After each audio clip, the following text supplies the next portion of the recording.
Morning, ladies and gentlemen. Welcome to Real Estate Essentials 101, how to research, find and buy property the smart way. Today the topic is going to be delivered by Tim McKibbin from the Real Estate Institute of New South Wales, and he's also joined on stage by Payne, who's the Deputy President of the Real Estate Institute of New South Wales.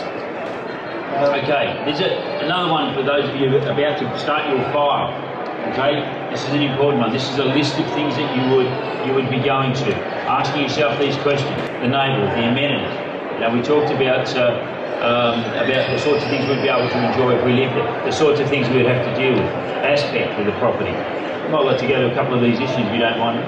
Yeah, not at all. Some of those things we've covered off on already. The last one on the list, an affectation.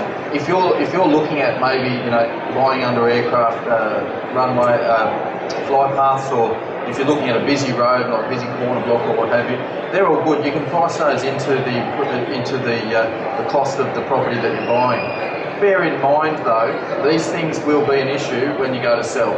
Okay, so you might buy cheap, but if you're selling in a tough market particularly, the property will be penalised on the way out. Okay. But I did want to get through to once you've found your property, how to buy it as well. Okay. So only one of the things, just make sure that when you buy a piece of land, that if you're going to put a residential house on it, it's got to be zoned residential. Okay.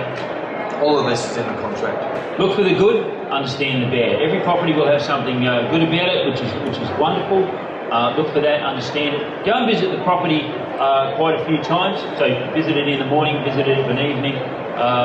Understand what the property's moving in emotionally, okay? Important. All right, move in emotionally. Back to my example about living on the beach in Terrigal.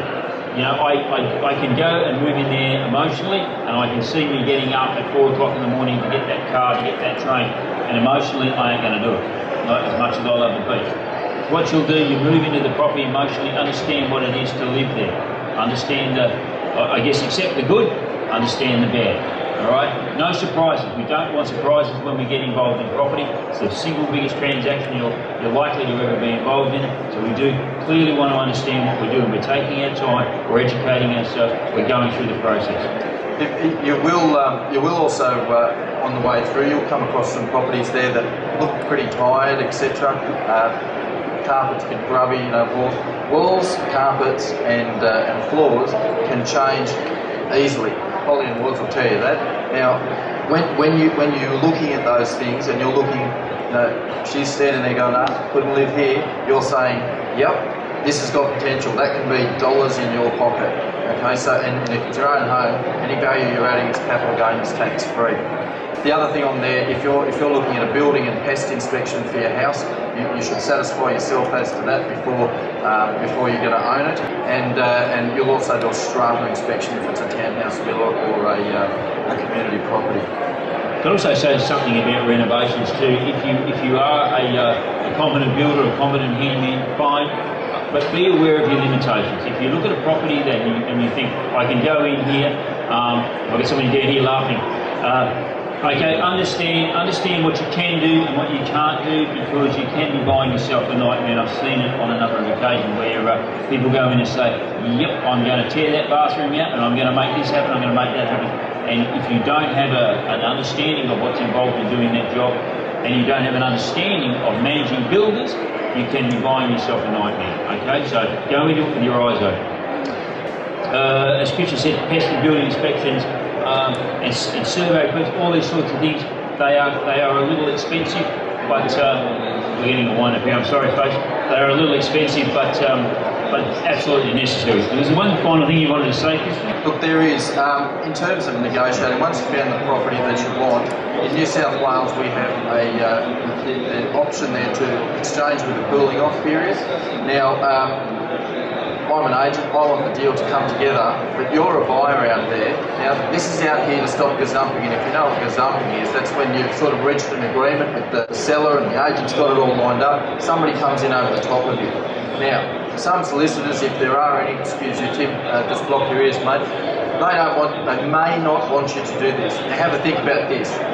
Right? If you exchange a contract, no one else, not the vendor, not another buyer, can take that property off you. You have locked yourself into the property. Now, if you pulled out, you have a 5-day cooling off period. If you pull out, you forfeit 1/4%. To give you an idea of what that is, on a $400,000 property. This is it. Yeah, my maths is not as good. $400,000 property, that's $1,000. Now, your solicitor said, how could you exchange a contract without seeing me?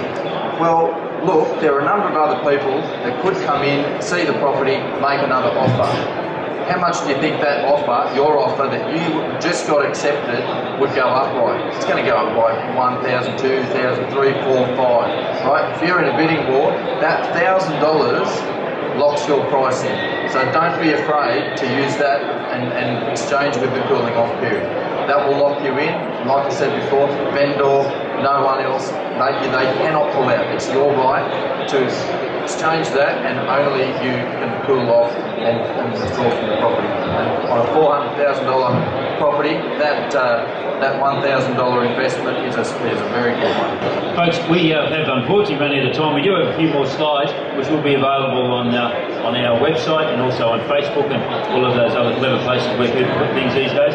I do thank you for your time, and we will be over at stand 109 if anybody has any additional questions.